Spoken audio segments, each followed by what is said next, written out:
마가복음 5장을 보면 거라사 군대에 귀신 들린 사람 이야기가 나오죠. 거라사 땅에 군대 귀신 들린 한 사람이 있었는데, 이 사람 속에 있었던 이 거라사 이 땅에 있었던 이 광인에게 있었던 귀신이 나갈 때 어떤 현상이 벌어지는가 하면, 귀신이 나가서 돼지떼 속으로 들어갔는데 이 귀신이 들어간 돼지떼가 비탈길로 내려 달려서 그냥 물속에 다 빠져서 죽었는데, 몇 마리가 죽었는가 하면 2,000마리가 죽었죠. 2,000마리가. 그런 이야기가 나옵니다. 한 사람을 살리기 위해서 2,000마리의 돼지떼가 희생이 되었습니다. 또 누가복음 15장을 보면 주님의 세 가지 비유 이야기가 나옵니다. 잃은 양을 찾은 이야기, 잃은 동전 찾은 이야기, 또 잃어버린 아들을 찾은 이야기, 이렇게 나오는데, 보세요. 양을 한 마리 찾은 주인이 너무 좋아서 사람들을 불러서 잔치를 벌입니다. 고대 중동 지방에서 잔치를 벌였다면 분명히 양 몇 마리를 죽여서 잔치를 베풀었을 겁니다. 한 마리를 찾은 다음에 양 몇 마리를 죽여서 잔치를 베푼다. 세상의 경제 논리로 보면 말이 안 됩니다. 또 동전 하나를 잃어버린 사람이 동전을 찾았어요. 너무 좋아서 친구들을 불러서 파티를 하게 되는데, 아마 추측하건대 동전 몇 입을 사용하면서 파티를 벌였을 겁니다. 하나 찾은 다음에 동전 몇 입을 사용하고 허비해서 잔치를 벌였다. 이것도 세상의 경제 논리로 보면 맞지 않습니다.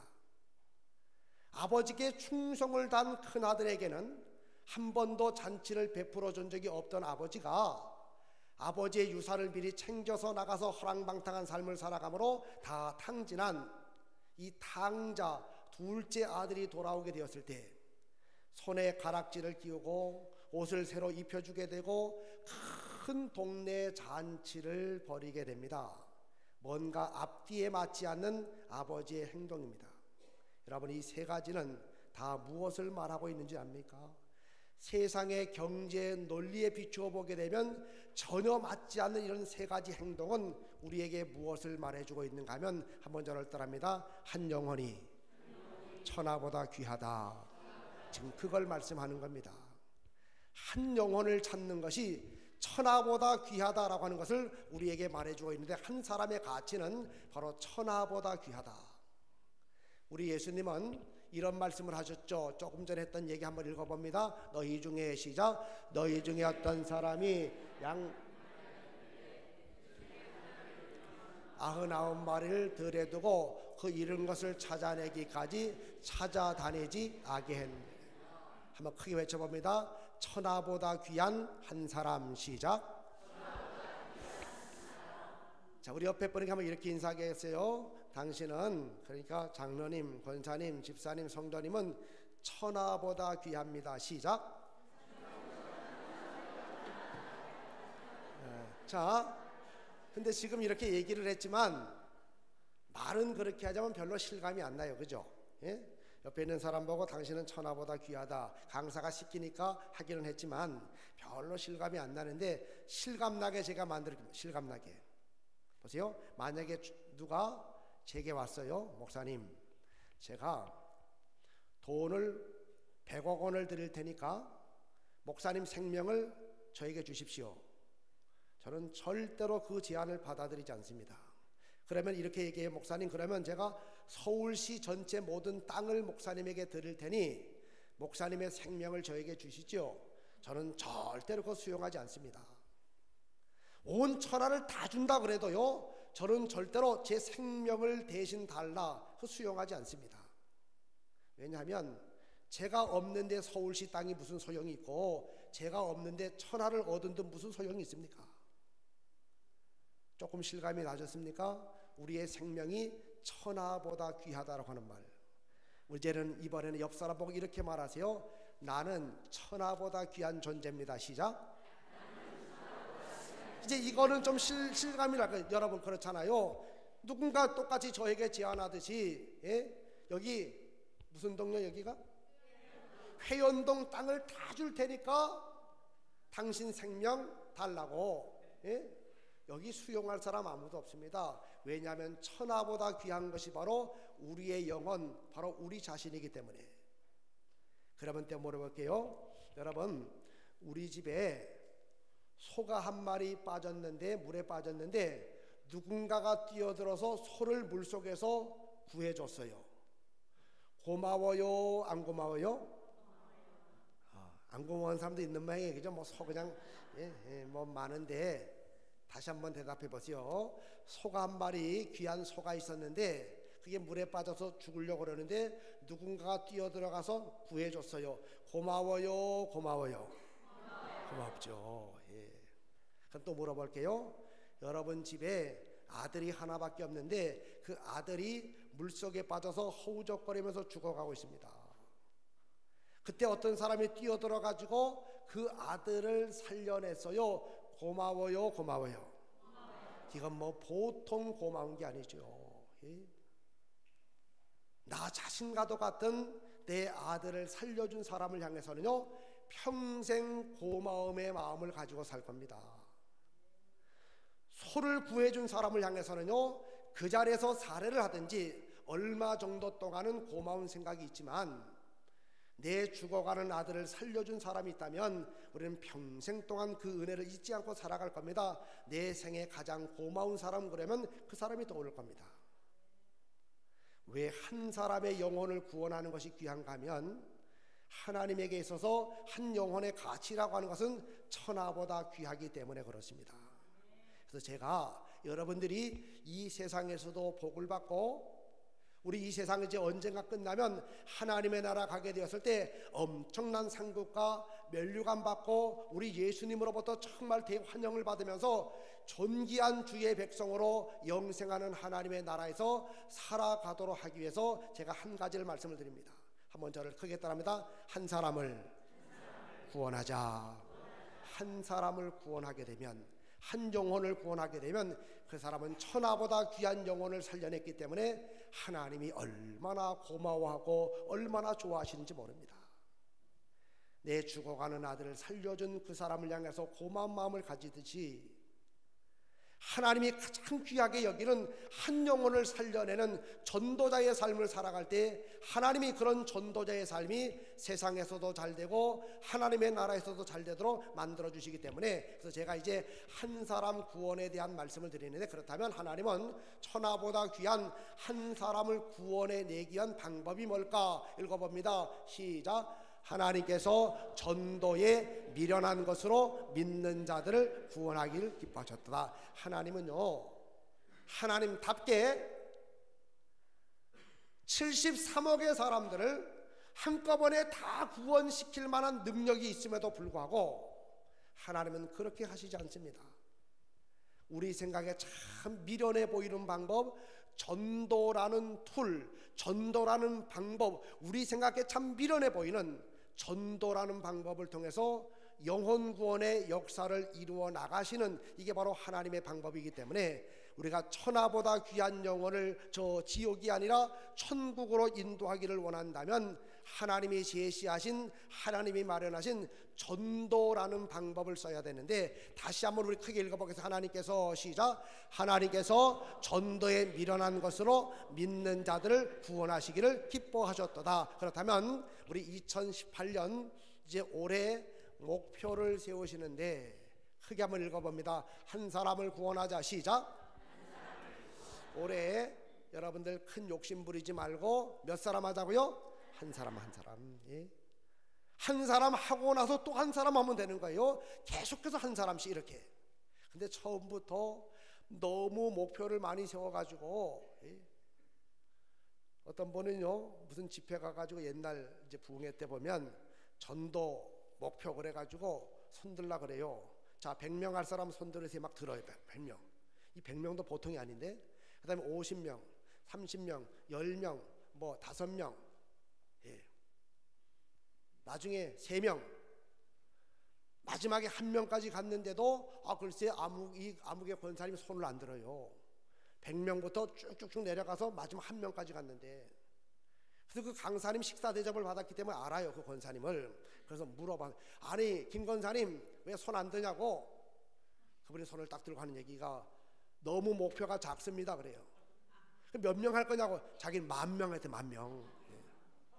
나는 지금까지 10,000명 하겠다고 1,000명 하겠다고 소리친 사람들 중에서요 10,000명 1,000명 전도한 사람 못 봤어요. 혹시 여러분 아시면 저한테 얘기 좀 해주세요. 여러분, 이 우리가 세상을 살아가는 지혜 중에 하나가 뭐냐면 이거예요. 선택, 집중, 반복. 이게 참 중요한 겁니다. 많은 것들 중에서 한 가지를 선택하고 거기에 집중하게 되고 그 일을 반복하면 그 사람은 그 일을 해내게 되고 그 분야의 전문가가 될 수가 있습니다.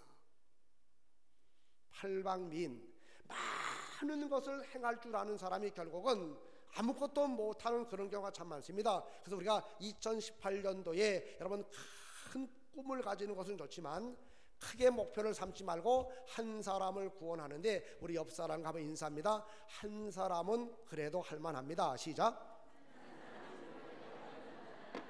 네, 그렇다면 전도에 대한 일반적인 실수 4가지 말씀드릴게요. 보세요. 보통 사람들이 그래요. 전도 처음 본 사람을 전도하겠다. No, 아닙니다.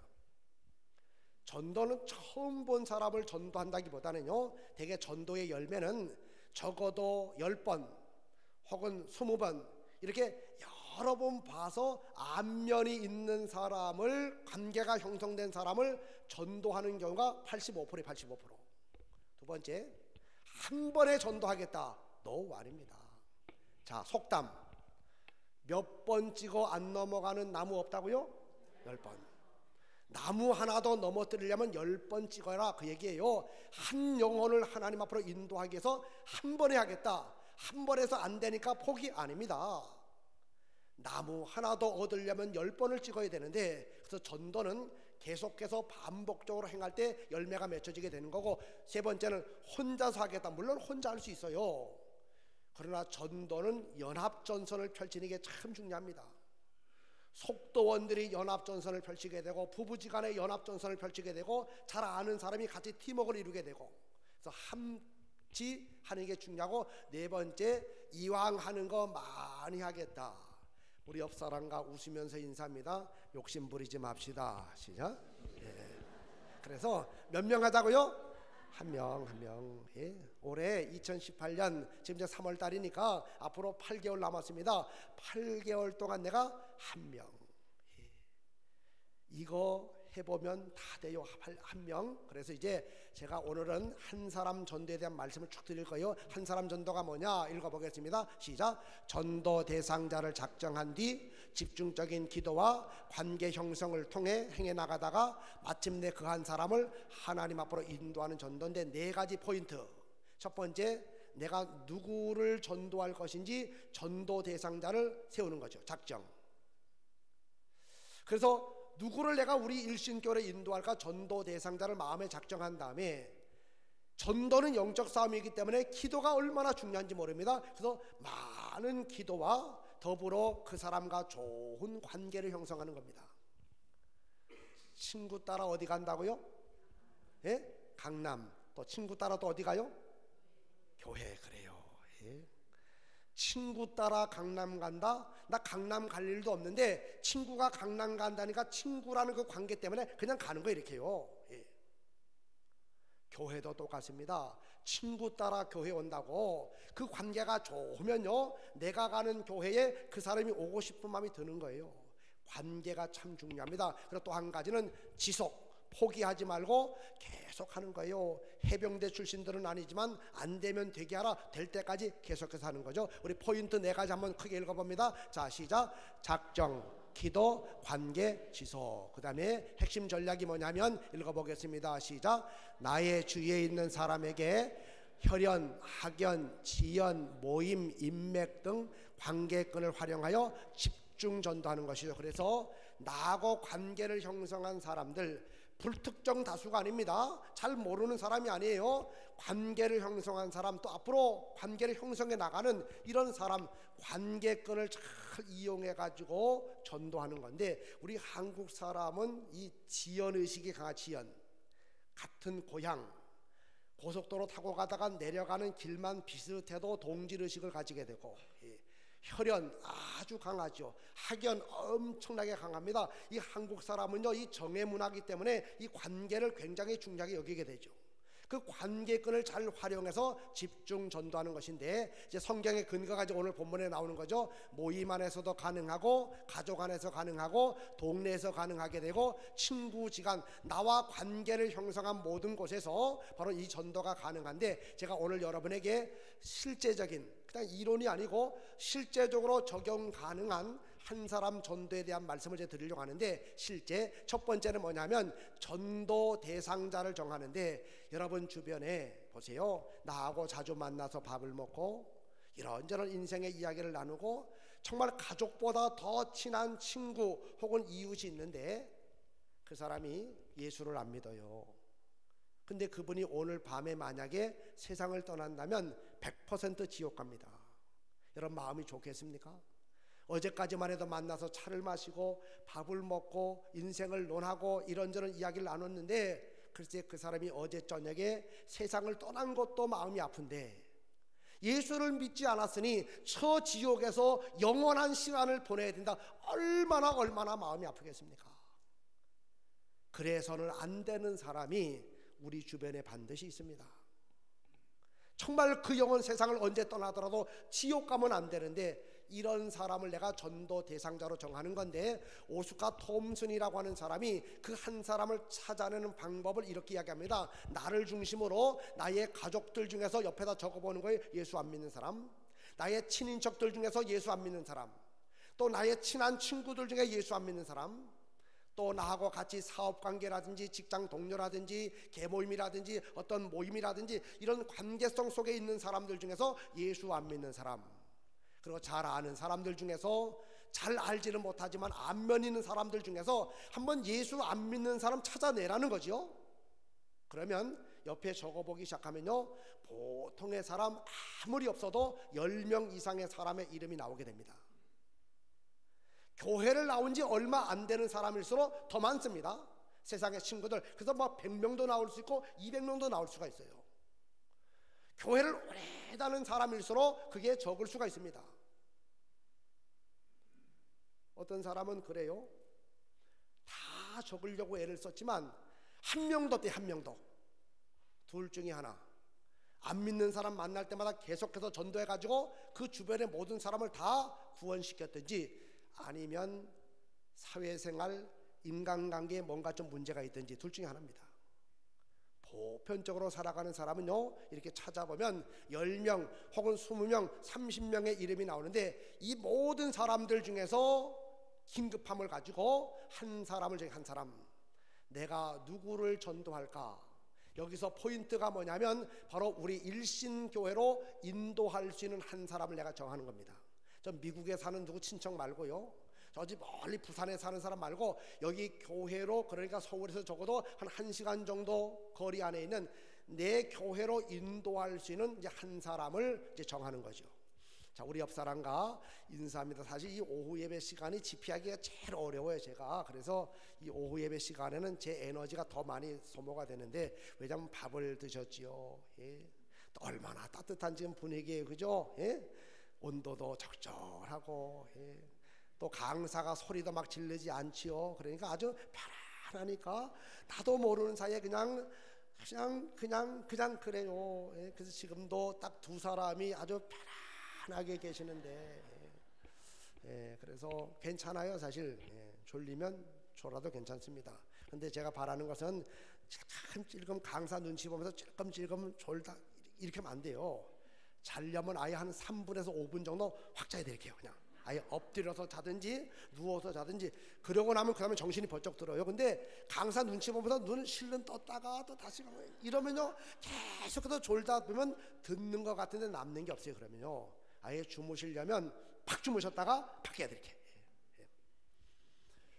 옆 사람과 인사하겠어요. 한 사람 정했습니다. 시작.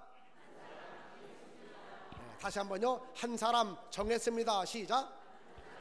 이제 내가 2018년 올 한 해에 이 교회로 인도할 한 사람을 정했으면 지금부터 4개의 다리를 건너가면 4개의 다리. 제가 성경적으로 풀어드릴게요. 첫 번째는 만남의 달인데, 자, 그가 먼저 자기의 형제 시몬을 찾아, 그 얘기가 뭐냐, 여기 그가 누구냐면 안드레가 예수를 믿으니까 너무 좋아요. 너무 이 좋은 예수를 누구에게 전할까? 전도 대상자를 누구로 정했느냐? 자기 형제 시몬 베드로를 전도 대상자로 정한 다음에 첫 번째 다리를 건너갑니다. 그를 찾아가서 만납니다. 안드레가. 또 한 가지 보겠어요. 빌립이 예수를 믿고 보니까 너무 좋아요. 너무 이 좋은 예수를 누구에게 전할까? 자기 친구 나다나엘이 생각났고, 나다나엘이 전도 대상자가 되었어요. 첫 번째 다리를 건너갑니다. 바로 그를 찾아가서 만나요. 찾아가서 한번 크게 외칩니다. 만남의 다리. 더 크게 합니다. 만남의 다리. 여러분, 이런 이야기가 있죠. 어떤 청년이 어느 지역을 가다가 보니까 한 처녀를 봤는데 그냥 한눈에 반했어. 한눈에. 그래서 마음속에 내가 저 처녀와 결혼을 하면 얼마나 행복하게 인생을 살아갈 수가 있을까, 이런 생각이 들었습니다. 근데 용기가 나지 않아서 그 앞에 설 수가 없어요. 그런데 이 청년이요, 그 집의 주소를 딱 파악을 한 다음에 마음속에 결심을 했습니다. 내가 지금부터 1년 동안 구의 편지, 연애 편지, 사랑의 고백의 편지를 내가 1년 동안 매일마다 써가지고 이 주소로 보내야 되겠다.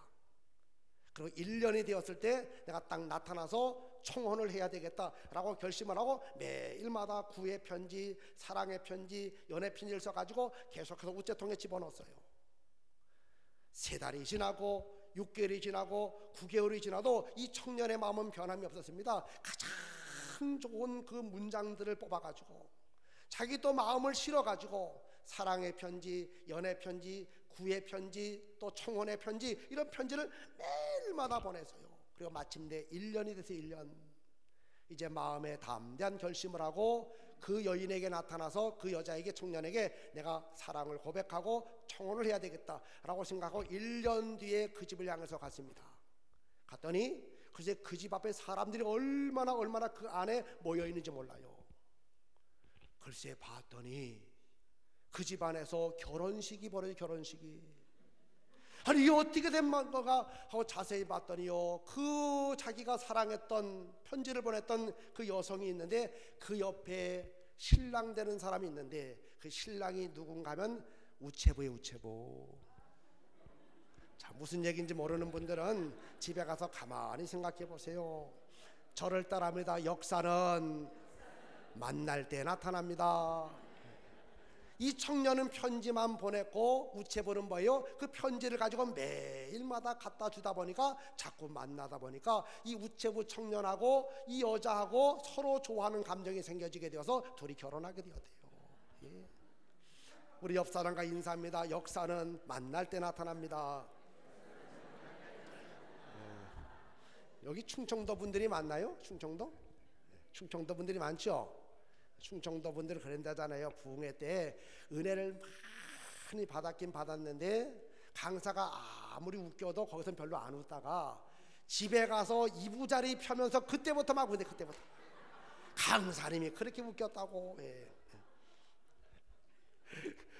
자, 그래서 우리가 만남의 다리에서 먼저 직접 얼굴을 찾아가 만나지 말고 기도로 만나는데 한번 읽어봅니다. 시작. 작정 기도, 금식 기도, 새벽 기도. 그래서 기도하면서 자꾸 그 사람과 만나야 돼요.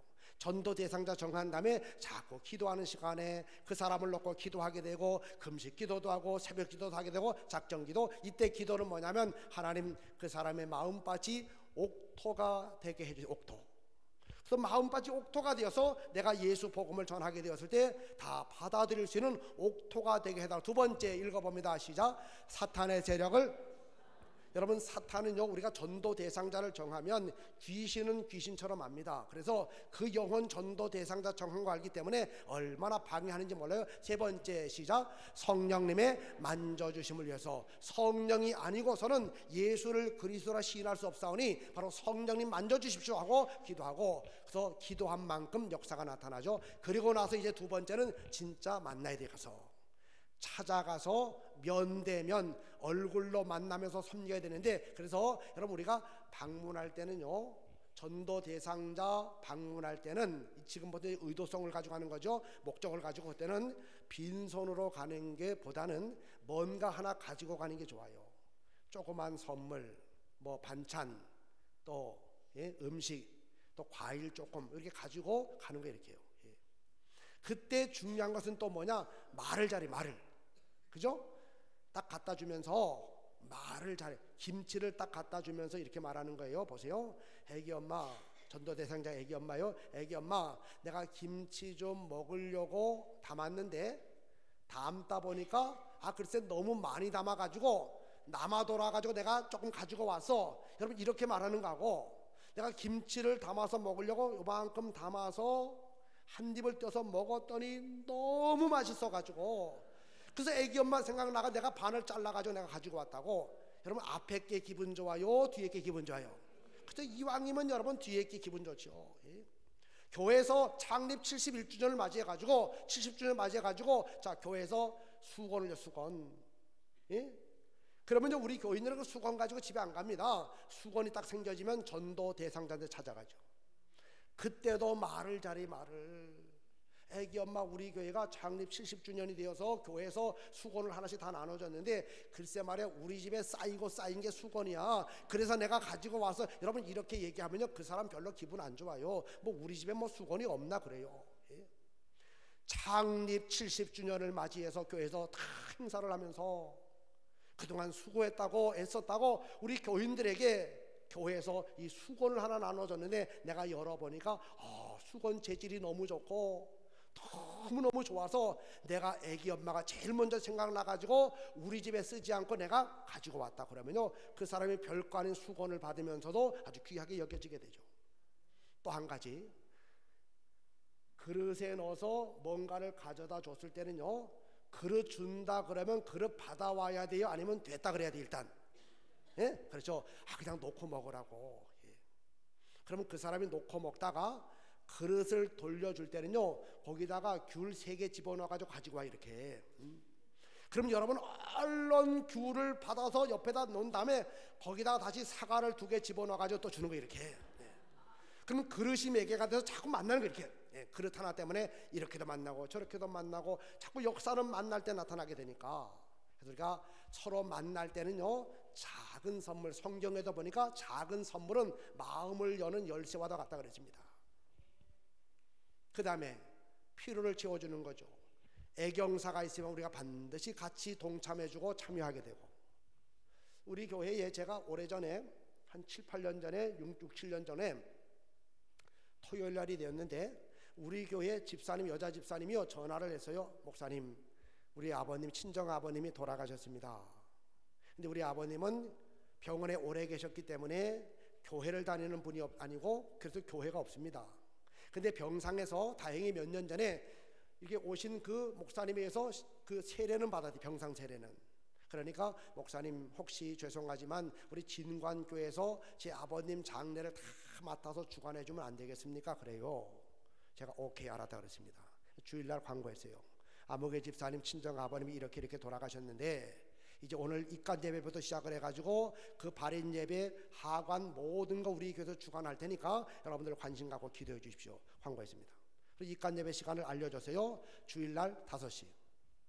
제가 그때 주일날 오후부터 영등포 중앙교회 집회가 있어서 이제 저는 오후 2시에 영등포 중앙교회 집회를 갔습니다. 마친 다음에 바로 차를 제가 몰고요 고대 안암병원 장례식장에 제가 갔어요. 5시간 맞춰서 갔더니 그 복도에서부터 우리 교인들이 막 보이기 시작해요. 안으로 들어갔더니 그 빈소가 컸는데 거기에 우리 교인들이 꽉 차 있어요. 얼음 잡아도 제가 봤을 때 한 7, 80명이 와요. 7, 80명이. 자, 그리고 이제 예배를 드립니다.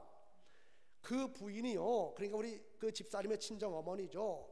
그 부인이 남편을 잃은, 남편이 먼저 세상을 떠난 그 아픔 때문에 하염없이 울어대요. 계속 울어댑니다. 그런데 나중에 알고 봤더니 그 울음은 남편에 대한 울음뿐만 아니고 진관 교인들에 대한 감사의 눈물이었어요. 자기 남편은 교회를 다니지도 않았고 자기도 교회를 안 다니고 그저 그 집안에서 자기 딸 하나 교회를 다니는데 글쎄 목사님이 와서 예배를 드려주는 것도 감사한데 한 7, 80명의 사람이 와가지고 같이 예배를 드리고 있으니 너무 감사해가지고 하염없이 눈물을 흘려요. 모든 예배를 다 마쳐드렸습니다. 주일날이에요. 주일날. 보통 그런 경우에 주일날이 되면 장례를 치른 유족들이 와서 대표가 와가지고 인사를 합니다. 우리는 인사를 합니다. 그래서 이제 예배당에 오면 광고하는 시간에 제가 이제 올라오면 제가 소개를 하죠. 딱 봤더니 우리 집사님 내외가 이렇게 있고 쫙 옆으로 앉아 있는데 그 집 식구들이 쫙 있어요. 친정 엄마가 있고 남동생 네 식구, 둘째 남동생 네 식구, 그래서 친정 어머니 포함해서 9명 이렇게 앉아 있고 우리 집사님 부부가 이렇게 앉아 있어요. 그래서 광고 시간에 내가 소개를 해야 되겠다 그렇게 생각을 하는데, 우리는 광고하기 전에 새신자 등록 카드가 올라오면 그걸 가지고 소개하고 환영합니다. 그날따라 새신자 등록 카드가 많아요. 딴 때보다. 읽어내려가는데 한쪽에서 계속해서 일어납니다. 글쎄 친정엄마하고 그 총 9명의 식구들이요 인사하러 온 게 아니었어요. 그날 이 9명이 다 등록카드를 내가지고 친정어머니부터 일어나가지고 큰동생 또 올케 또 그 식구들 9명이 그날 다 등록을요. 그리고 나서 1년이 지났을 때 그 일주기 추모 예배 때 저보고 와서 추모 예배 좀 드려달라 그래서 이제 추도공원에 가서 제가 예배를 드렸습니다. 다음 약속이 있어서 막 급하게 나왔는데 친정 어머니가요 막 급하게 쫓아나왔어요. 저 충청도 논산 분이신데 구수한 충청도 사투리 쓰면서 뭐라고 이야기하는가 하면 제 손을 붙들고요, 목사님 저는 눈에 흙이 들어갈 때까지 고마운 마음을 잊을 수가 없대요. 그러면서 하는 얘기가 1년 전 당신 남편이 세상을 떠나게 되었을 때 너무 막막했는데 아무 관계도 없는 진관교인들이 와가지고 모든 장례를 다 주관해주고 위로해주고 소망을 가지도록 만들어주고 그거 자기는 죽을 때까지 잊을 수가 없다고 너무 고맙다고 그분들 9명 신실한 믿음의 사람이 되어서 다 집사 됐어요. 그 자녀들 빼놓고 친정 어머니도 집사고요 그 동생네도 다 집사가 되고 얼마나 신실하게 지금 신앙생활하고 있는지 모릅니다. 사람이 살다가 어려움을 당하게 되었을 때 함께 해준다는 것은 너무 고마운 일입니다. 좋은 일 같이 기뻐해 주는 것도 고맙지만 어려운 일 당하게 되었을 때 같이 함께 있어주고 위로해 주고 이게 얼마나 고마운지 몰라요. 전도 대상자의 애경사가 생겨지게 되면 반드시 챙겨야 됩니다. 그 다음에 만나 차를 한잔 나누고 한국 사람은요 밥 한 번 먹으면 굉장히 또 친해지지 않습니까? 이 모든 것의 목적은 뭐냐? 그 사람의 마음밭을 옥토로 만들어서 거기에 복음이 떨어지게 되었을 때 바로 그 복음을 받아들이도록 하기 위해서 바로 우리가 좋은 관계 형성해 나가는 거죠. 그래서 조건 없는 섬김으로 감동시켜라. 그래서 중요한 게 이거예요. 여기 보세요. 김치 하나 갖다 주면서 애기 엄마 이거 먹고 꼭 내일부터 교회 나와야 돼. 그러면 김치 안 먹을지도 몰라요. 너무 부담돼서. 수건 하나 갖다 주고 애기 엄마 이거 우리 창립 기념일 수건인데 이거 내가 줬으니까 다음 주부터 꼭 나와야 돼. 그러면요 그 수건은 즉시 저 화장실로 들어갈지도 모릅니다.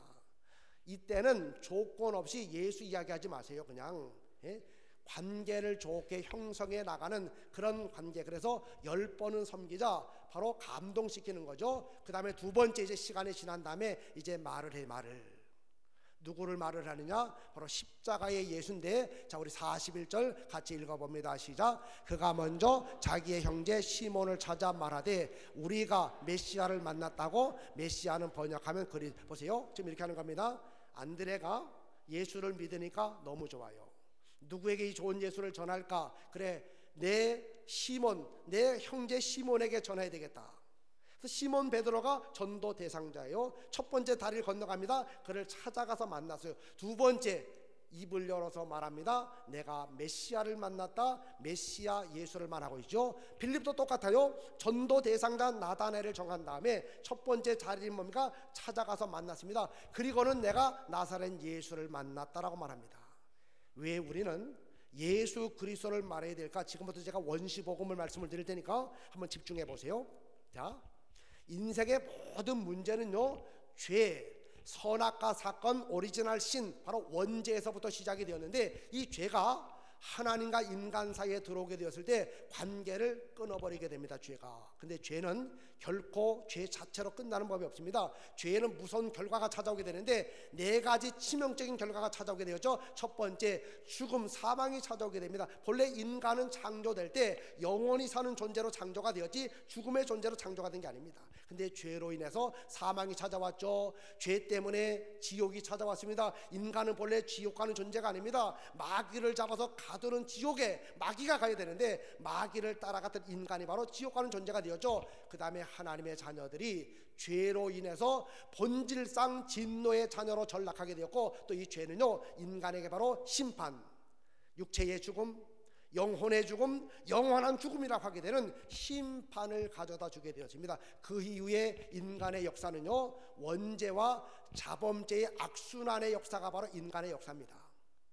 태어날 때 죄 가운데 태어나서 죄를 지으며 자범죄 살아가다가 죄 때문에 고통스럽고 죄 때문에 저주받는 삶을 살아가다가 마침내 지옥 가는 존재, 이것이 인간의 역사가 되었고 인간의 일생이 되어버리고 말았습니다. 누구든지 세상에 태어난 사람 다 죄인된 모습을 가지고 태어납니다. 죄라는 씨를 가지고 태어나게 되죠. 아이가 어렸을 때는 보이지 않지만 점점 자라나면서 그 씨가 자라나고 싹이 나고 잎이 나고 열매가 맺혀지게 되듯이 인간은 죄성을 가지고 태어나기 때문에 죄인입니다. 죄인이기 때문에 보는 게 죄고 말하는 게 죄고 듣는 게 죄입니다. 행동을 통해 죄를 짓다가 죄 때문에 어려움 당하고 죄 때문에 하나님과 맡기고 죄 때문에 지옥 가는 악순환의 삶을 계속 살아가게 됩니다. 어느 날 인간이 생각하는 거죠. 요 원수 덩어리 죄의 문제만 해결할 수만 있다면. 그래서 인간 쪽에서 요 죄의 문제 해결하려고 여러 가지 시도합니다. 착하게 살아가 볼까? 종교적으로 노력을 하게 됩니다. 철학을 만들고 율법을 지키게 됩니다. 또 우상을 섬기게 되는데 이 모든 인간 쪽에서의 시도는 다 실패했습니다. 왜냐하면 인간의 이 모든 방법은 하나님이 정한 방법이 아니었기 때문에 그렇습니다. 그렇다면 하나님이 정한 죄 문제 해결의 방법이 뭘까? 그것은 바로 피의 언약. 피의 언약. 한번 크게 외쳐봅니다. 피의 언약. 다시요. 피를 통해서만 죄 문제 해결함을 받게 되는데, 여러분 영국의 유명한 설교관 스폴전이라고 하는 사람이요, 스폴전 목사님 이런 얘기를 했어요. 성경에는 교리화시킬 수 있는 것들이 참 많은데 아주 기본적이면서 중심적인 세 가지 교리가, 세 가지 교리. 이 세 가지 교리는 반드시 집에서는 살아가는 자녀들에게 알려줘야 되고 교회에서는 새가족들에게 이 세 가지 교리를 반드시 알려줘야 되는데, 이 세 가지 교리의 두 가지 특징이 뭐냐면, 첫 번째 영어 R자로 시작이 되고 또 한 가지 성경 3장에 기록되어 있다라고 말했는데, 첫 번째 교리가 뭐냐? 루인, 타락의 교리, 죄의 교리. 어떻게 인간이 타락하게 되었는지 죄 문제. 두 번째 리뎀션, 어떻게 죄 사함을 받는 속죄의 교리. 세 번째 리제너레이션, 중생의 교리. 세 가지 교리 다 영어 R자로 시작이 되었죠. 두 번째 특징이 뭐냐? 루인, 타락의 이야기는 창세기 3장에 나옵니다. 리뎀션, 속죄의 이야기는 로마서 3장에 기록되어 있습니다. 리제너레이션, 중생의 교리는 요한복음 3장에 기록이 되어 있습니다. 사랑하는 자녀들에게 알려줘야 됩니다. 왜 인간이 타락하게 되었고 그 죄 속함을 위한 방법이 무엇이었고 어떻게 할 때 영생, 중생을 얻을 수 있는지 자녀들에게, 교회 새가족들에게 반드시 알려줘야 된다라고 이야기했는데, 이 중에서 창세기 3장을 보면 두 가지가 나옵니다. 인간의 타락과 하나님의 해결책, 피의 언약이 동시에 등장하는 책이 바로 창세기 3장입니다. 제가 지금부터 상상력을 동원해서 창세기 3장을 풀어드립니다. 한번 보세요.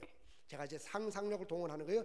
여러 가지 성경의 정황이라든지 여러 가지를 제가 종합을 하면서 이렇게 한번 상상을 펼쳐봅니다. 아담과 하와가 하나님과의 약속을 어기고 동산 중앙에 있는 선악을 알게 하는 나무의 열매를 먹었습니다. 그거 먹을 때, 먹기 전에 뱀으로 위장한 사탄 마귀가 나타나서 뭐라고 이야기하는가 하면, 선악을 알게 하는 나무의 열매를 먹으면 두 가지 말합니다. 눈이 밝아지게 되고 하나님처럼 되리라.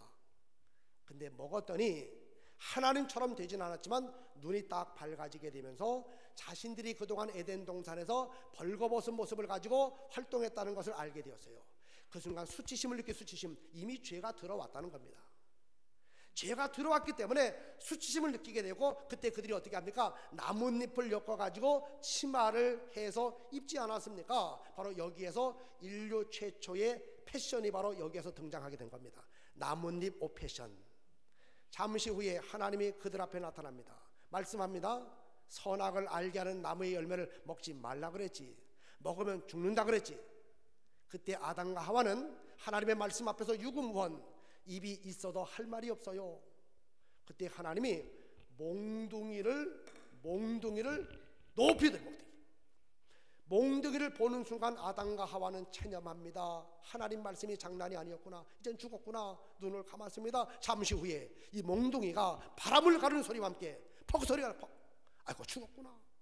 근데 아담은 느껴보니까 자기가 맞지 않았어요. 그러면 원인 제공자 하와가 맞았단 말인가? 눈을 떠보니까 하와도 멀쩡해요. 아니 누가 맞았단 말인가? 앞에 봤더니 양 한 마리가 머리가 깨지고 혓바닥이 튀어나오고 눈알이 튀어나오고 내 다리가 부러진 상태로 하나님께 항변합니다. 하나님 억울합니다. 그때 하나님은 양의 소리를 접수하지 아니하시고 이번에는 몽둥이를 내려놓고 칼을 그리고 양의 목을 팍 찔러서 양을 죽입니다. 그리고 한켠으로 끌고 가서 양의 가죽을 벗겨내기를 시작합니다. 그 모습을 상상해 보십시오. 유혈이 낭자하지 않았겠습니까? 피가 이리 튀고 저리 튀고. 가죽을 벗기신 하나님은 그 가죽을 가지고 가죽옷을 두 벌 만들어서 하나는 아담에게 입히고 하나는 하와에게 입히게 되는데, 그게 어디 나오느냐? 창세기 3장 21절의 이야기입니다. 한번 읽어보겠습니다. 시작. 여호와 하나님이 아담과 그의 아내를 위하여 가죽옷을 지어 입히시니라. 바로 여기에서부터 하나님의 해결책 피의 언약이라고 하는 것이 여기서 등장하게 된 겁니다. 인간의 죄 문제 해결은 인간 쪽의 방법이 있는 것이 아니고 하나님 쪽의 방법이 있는데, 바로 세상의 방법이 아니라 오직 피를 통해서만, 양을 잡아 죽여서 가죽옷을 만들어 입히는 그 과정에서 보여준 바로 피를 통해서만 인간의 죄 문제 해결함 받을 수 있다. 피의 언약이 여기서 등장하게 되었죠. 이 사실을 염두에 두고 가장 구약적인 신약의 사람 히브리서 기자는 이렇게 말합니다. 히브리 9장 22절 같이 읽어봅니다. 시작. 율법을 따라 거의 모든 물건이 피로써 정결하게 되나니 피 흘림이 없은즉 사함이 없느니라. 오직 피를 통해서만 죄사함 받을 수 있다고. 그래서 구약의 속죄제 규정을 보게 되면도 인간의 죄 때문에 대신 짐승들이 얼마나 많이 피 흘려 죽었는지 모릅니다. 죄사함 받으려면 양이나 염소와 같은 정결한 짐승을 끌고 와서 그 몸에 손을 대고 내 모든 죄를 다 전가시킨 다음에 그 양이나 염소를 죽여서 그 피를 제단에 뿌리거나 바르는 행위를 통해 가지고 인간의 죄사함의 역사가 나타나게 되었죠. 피의 언약 때문에. 그래서 구약의 역사는 한편으로 수없이 많은 애꿎은 짐승들이 인간 대신 피 흘려 죽은 바로 피 흘림의 역사 이야기, 그게 구약의 한편을 이루고 있습니다. 그러다가 구약의 시대가 끝나게 되고 신구약 중간시대 400년이 끝나게 되고 복음의 시대, 예수의 시대가 열려지게 됩니다. 그때 예수님의 활동에 앞서서 세례 요한이 먼저 주님의 일을 위해서 공동체를 하나 만들고 주의 길을 예비하고 있던 어느 날, 세례 요한이 안드레와 이런저런 얘기를 나누다가 저기를 보니까 저 뒤에 누가 걸어가느냐? 예수께서 걸어가서 예수께서. 그때 세례 요한은 안드레에게 얘야 저기 좀 봐라, 저기 예수께서 걸어가신다 라고 말을 해야 옳은데, 세례 요한은 그렇게 말하지 않고 읽어보겠습니다. 시작. 예수께서 거니심을 보고 말하되 보라 하나님의 어린 양이로다. 우리 다시 읽어봅니다. 1장 29절 시작. 요한이 예수께서 자기에게 나오심을 보고 이르되 보라 세상 죄를 지고 가는 하나님의 어린 양이로다. 지금 세례 요한은 구약의 표현을 쓰고 있습니다. 예수님을 가리켜서 세상 죄를 지고 가는, 우리의 모든 죄를 지고 가는 하나님의 어린 양이라고 구약의 표현을 쓰고 있습니다. 그렇습니다. 우리 예수님은 이 세상에 하나님의 순결한 어린 양으로 오셔서 우리 인간의 모든 죄를 다 짊어지시고 십자가에서 대신 피 흘려 죽는 바로 대속의 죽음을 죽게 되었을 때 읽어봅니다. 히브리 10장 19절 시작. 그러므로 형제들아 우리가 예수의 피를 힘입어 성소에 들어갈 담력을 얻었나니 이제부터는 짐승을 죽이지 않아도 십자가의 예수, 피의 언약의 완성인 십자가의 예수를 믿기만 하면 모든 죄 사함받고 하나님의 자녀가 되는 길이 열렸으니 어찌 저 십자가가 우리의 평생의 자랑이 되지 않을 수가 있겠습니까? 죄 어떤 방법으로도 해결이 되지 않았습니다. 울어도 안 되고 애써도 안 되고 고행으로도 안 되고 선행으로도 안 되고 율법으로도 안 되고 우상으로도 안 되고 어떤 방법을 인간이 썼지만 죄는 사라지지 않았는데 하나님의 어린 양이신 예수님이 오셔서 십자가에 달려 돌아가시게 되었을 때 저 죄는 다 사라지게 되고 이제부터 누구든지 십자가를 의지하기만 하면 죄사함 받고 하나님의 자녀가 되는 길이 열려지게 되었으니 저와 여러분 우리의 평생의 자랑은 예수의 십자가인 줄로 믿으시면 아멘 하시기 바랍니다. 그래서 우리 개신교가 종교개혁을 하면서 천주교가 우상시교였던 거 다 타파했죠. 어떤 형태라든지 상징이라든지 그림이라든지 형상이라든지 모든 거 다 종교개혁자들이 다 타파를 했지만 유일하게 남아있는 한 가지가 뭡니까? 저 십자가입니다. 왜 그렇습니까? 십자가 바로 기독교의 중심, 복음의 중심, 성경의 중심, 그 십자가를 통해서 우리 인생의 모든 문제가 다 완벽하게 해결되었기 때문에 그래서 우리는 이 십자가가 얼마나 소중한가 늘 기억하고 한번 읽어봅니다. 예수님 믿고 함께 천국 갑시다. 시작. 그래서 어제도 말씀을 드린 것처럼 다 함께 우리는 나가서요 예수, 인생 모든 문제의 완벽한 해결자가 되시는 바로 예수 그리스도의 십자가를 전하는 삶을 살아가야 되는데 우리 옆 사람과 한번 또 인사하면 예수님 믿으면 너무 좋습니다. 시작. 자 읽어보죠. 다른 것으로 시작. 다른 것으로 시작을 했어도 항상 결론은 누가 돼야 돼요? 예수. 여러분이 입을 열어 예수를 말하면 여러분의 입에서 나간 예수 그리스도를 통해서 놀라운 역사가 그 10년 가운데 생겨지게 될 줄로 믿고 여러분 입을 열어 예수, 입을 열어 예수 그리스도를 추조하지 말고 담대하게 말할 수 있는 좋은 의미에서 예수쟁이들 되시기를 주님의 이름으로 간절히 축원합니다. 우리 옆 사람과 손잡고 인사합니다. 결론이 예수입니다. 시작. 여러분 이 나라의 정치의 결론도 예수고 통일의 결론도 예수고 우리의 희망도 예수고 우리 모든 것의 결론 다 예수가 그게 예수 믿는 사람, 예수 믿는 사람. 세 번째는 초청의 다리를 건너가야 됩니다. 자 읽어보죠. 나다나엘이 시작. 나다나엘이 가로되 나사렛에서 무슨 선한 것이 날 수 있느냐. 빌립이 가로되 와서 보라 하니 이거예요. 보세요. 빌립이 전도 대상자로 나다나엘 친구를 정했어요. 전도 대상자 정한 다음에 이제 그를 자꾸 찾아가서 만나는 겁니다. 그리고 두 번째 다리를 건너가서요 내가 나사렛 예수를 만났다 라고 이야기했더니 나다나엘이 뭐라고 반문을 하는가 하면 그 나사렛 예수 목수의 아들 예수 말하는 거 맞냐? 맞아. 나사렛에서 무슨 선한 게 날 수가 있어 그런 얘기예요. 예? 우리가 전도하게 되면 예수 믿으세요 예수 믿으세요 그러면요 아니 뭐 예수 믿는다고 뭐 달라집니까? 예수 믿으면 뭐 좋아져요? 그렇게 반문하게 되었을 때 자 뭐라고 말합니까? 와서 보라 하면서 과감하게 자신감을 가지고 그를 예수님 앞으로 초청하고 있는 거예요. 우리는요 여러분의 교회 또 주님을 향해서 주님의 앞에 늘 초청하는 거 주저하지 마세요. 여러분 보세요. 제가 우리 교회에서 오늘 장소에 대한 이야기 했는데 장소가 얼마나 중요한지 여러분 세상에 수많은 장소가 있지만 수많은 조직이 있지만 하나님이 직접 디자인하시고 만든 조직은 딱 두 개밖에 없습니다. 가정과 교회요. 나머지 모든 인간의 조직은요 인간이 인간의 필요에 따라서 만든 조직들입니다.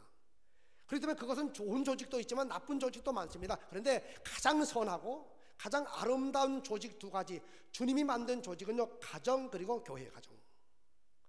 그러므로 신실한 믿음의 사람은 내 가정을 소중하게 여기고 또 한 가지 교회 중심의 신앙을 늘 가지고 살아가면서 수많은 장소 중에서 구원의 아름다운 역사를 이룰 수 있는 장소는요, 교회 외에는 없습니다. 물론 교회 왔다고 다 구원받는 건 아니에요. 교회를 통해서 지옥 가서 있을 수도 있습니다. 예수 영접 안 했으면. 그러나 여러분, 교회만큼 예수를 만나기에 용이하고 교회만큼 예수를 만남으로 구원받기에 가장 좋은 장소는요, 세상에 아무 데도 없습니다. 그러므로 주님의 교회에 다니는 여러분들은 구원받았을 뿐만 아니라 어떤 사람이든지 교회 문턱을 넘고 여기 오게 되면 구원받고 하나님의 자녀가 될 가능성이 가장 많다는 확신을 가지고, 여러분 어디 다른 데 초청하고 초대하는 것도 중요하지만 여러분 일신교회, 주님이 계시는 이 교회로 아낌없이 주저하지 말고 모든 사람들, 전도 대상자를 초청할 수 있는 여러분들 되시기를 주님의 이름으로 간절히 축원합니다. 여러분, 교회 성장 연구소에서 조사를 했어요. 건강하고 행복하게 신앙생활하는 사람들의 특징 두 가지. 교회가 크든지 작든지 건강한 신앙을 가지고 행복하게 신앙생활하면서 늘 입을 열면 감사가, 찬양이 울려 퍼지는 사람들의 특징 두 가지. 첫 번째, 자기가 다니는 교회를요 가장 좋은 교회라고 생각하는 이 교회를 향한 프라우드가, 자부심이 굉장히 강한 사람들. 내가 다니는 교회가 가장 좋은 교회다, 이런 생각을 가지고 있고, 또 한 가지, 우리 담임 목사님이 한국에 6만 명이 넘는 목사님들 중에서 가장 좋은 목사님, 다니는 교회와 또 섬기는 교회의 담임 목사님을 향해서 강한 자부심을 가지고 있는 사람들일수록 신앙생활 자체가 행복하게 되고 교회 생활이 천국이 되어지게 되고 일상 삶 속에서도 행복하고 건강하게 살아간다 그러는데, 여러분 바라기는 늘 입을 열정마다 세 가지 자랑만 잘해도 전도가 된다고 제가 말씀드렸죠. 한번 우리 해봅니다. 옆 사람하고 인사를 해보겠어요. 아주 리얼하게. 자, 예수님 믿으면 너무 좋습니다. 시작. 그러니까 그냥 하지 말고 정말 마음을 담아서, 상대방은 알아요.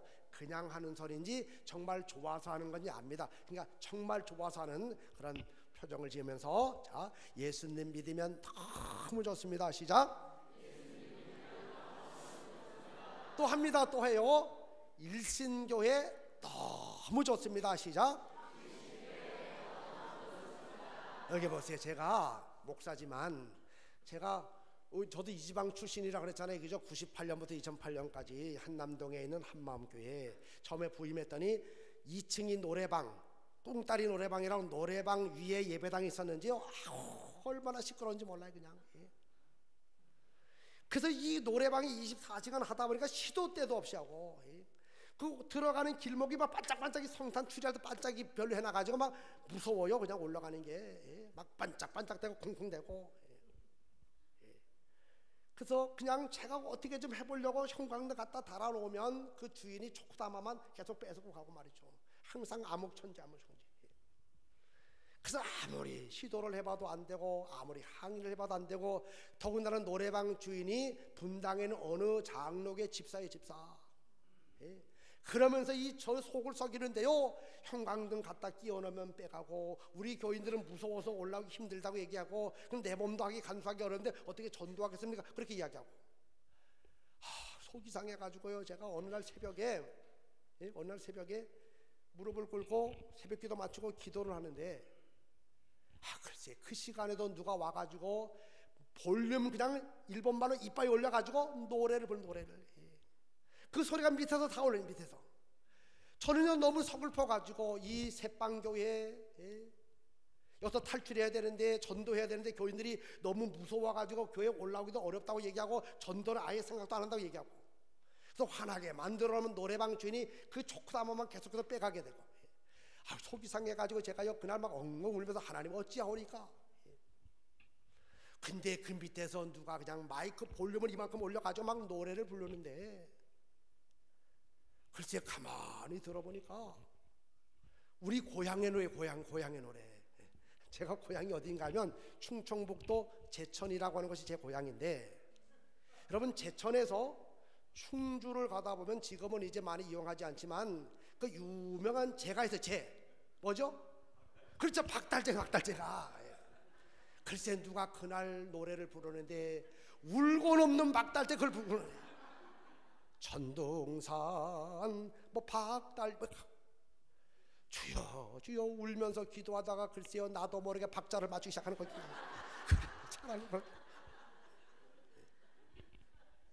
여러분 이렇게 열악한 환경 속에 있었던 그 한마음교회였었는데요, 교인들 훈련시켰어요. 나가서 교회 좀 자랑하라고. 교인들이 그래요, 교회가 자랑할 게 있어야 자랑하지요. 꿍따리 노래방 위에 있고 어둠컴컴하고 간판도 그냥 그 플라스틱 간판인데 깨져가지고 막 한마음이 위에 삭갓이 없어져가지고 그냥 앞마음인지 막 이렇게 막 돼 있고. 그래도 그랬습니다. 그래도 여기는 주님의 교회니까 자랑하라고. 또 그래서요 나가서 저 자랑 좀 하라, 저 자랑 좀.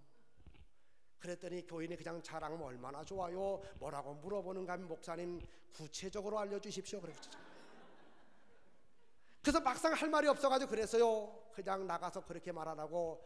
이번에 새로 오신 우리 이현식 목사님은 영화배우처럼 생겼다고, 탤런트처럼 생겼다고. 그랬더니 그 권사님 집사님이요 쓴웃음을 약간 짓고 이렇게 나가서 전하는데 얼마나 순종을 잘하는지 가는 데마다 한마음께 자랑하고 가는 데마다 제 자랑하고. 그래서 그때부터 제가 몸조심, 웬만하면 내가 한남동 동네 그 중심에 내가 나타나지 말아야 되겠다. 그래서 차를 타고 딱 와가지고 예배당 얼른 올라갔다가 내려서 탁 하기도 하고. 그러니까 소문은 무성한데 사람들이 얼굴을 몰라요. 얼굴. 영화배우처럼 탤런트처럼 생겼다는데 어느 날 제 아내와 함께 교회에서 일을 마치고 집으로 가다가 어떤 정육점 앞에서 제 아내가 잠깐 차를 세워달래요. 잠깐 고기 사야 된다고. 그래서 제가 들어갔다 오라고 정육점 앞에 이렇게 있는데 안 와요, 안 나와요. 그래서 제가 시동을 끄고 들어갔어요. 이렇게. 그랬더니 뭐 이제 고기 뭐 물어보고 뭐 하고 이렇게 있어요. 내가 가서 그랬죠. 우리 집사람 보고 아니 여보 아직 멀었어? 그랬더니 그 순간 정육점 주인이 저를 쳐다봐요. 왜냐 우리 집사람은요 하도 휘젓고 돌아다녀가지고 그 한남동에서 새로운 한마음교회 사모라는 거 다 알아요, 그 사람들이. 근데 제가 나타나가지고 여보 그러니까 아, 이 사람이 바로 그 유명한 영화배우 같은 사람, 탤런트 같은 사람, 한마음교회 목사구나. 쟤를 쳐다보는데요 위에서부터 아래로 2번을 내리쳐요. 그때 그 사람의 얼굴 표정을 제가 주목해서요 그 마지막 그의 얼굴은 상당히 실망스러운 눈치에 실망스러워요. 그때 저는 조금 더 위축되지 않았습니다. 왜냐? 지금 그 사람은 편견에 빠져 편견. 보통 영화배우 그러면 옛날 사람은 뭐 남궁원, 신성일 그런 외모를 생각하고 요즘 같은 뭐 원빈, 뭐 이런 조강남 이렇게 생각하지만 여러분 영화배우가 뭐 그런 사람만 있습니까? 김혜수하고 사귀다가 깨진 유혜진이라고 하는 사람은요 정말 내가 봐도 그래요. 근데 영화배우는 뭐냐? 자기 개성스럽게 다 개성스럽게. 그러면서 우리 교인들이요 어디를 가든지 제 자랑하고 교회를 자랑해요. 근데 사실 그때 제가 일신교회를 바라보면서 너무 부러웠어요. 야, 서울 감리교회 중에 물론 정동제일교회도 오래된 교회지만 정동제일교회만큼 오래된 교회는 아닌데 이 석조 건물로 이렇게 지어진 이걸 볼 때마다 야 정말 교회 멋있다. 물론 그때 이제 리모델링을 안 했을 때였었지만 그렇지 그 다음에 했죠. 나중에 여기가 리모델링 제가 있을 때는 안 했어요 리모델링. 그래도 어쨌든 간에 이 교회 들어오면 참 좋았어요. 여러분 지금 여러분은요 굉장히 좋은 교회를 다니고 있어요. 서울에서 이렇게 땅 넓은 데도 없고 또 이 석조 건물로 지은 교회도 없고 또 우리 윤동규 목사님처럼 영혼을 사랑하고 여러분을 사랑하는 그런 목사님도 없고 여러분 참 좋은 교회 다니고 있다는 거 아시고 누구를 만나든지 간에 여러분 교회 자랑하는데 우리 옆 사람과 인사합니다. 우리 일신교회 너무 좋습니다. 시작. 한 가지 더 하겠어요. 한 가지 더 고개 한번 돌릴 생각하시고요. 우리 목사님 좋아도 자 시작. 우리 목사님 좋아도 여러분 어디 가서 자랑만 해도 전도가 될 줄로 믿고 누구를 만나든 어디를 가든지 간에 항상 예수님을 자랑하고 교회를 자랑하고 목사님을 자랑하고 장로님을 자랑하고 교회 시스템을 자랑하게 되고 우리 성가대도 자랑하게 되고 여러분들 입을 열어 자랑하는데 우리 옆 사람과 인사합니다. 노는 입에 자랑이나 열심히 합시다. 시작. 입 놀리지 말고 자꾸 자랑하세요. 그 다음에 적극적인 초청 데리고 예수께로 오니 목장 모임, 속회 모임, 단합대회, 운동회, 동아리, 그래서 우리 속회 올라가자 그러고 우리 교회 먹으라 자꾸 초청하게 돼요. 그리고 마지막 네 번째 다리는 기대의 다리입니다. 한번 읽어보죠. 42절 데리고 시작.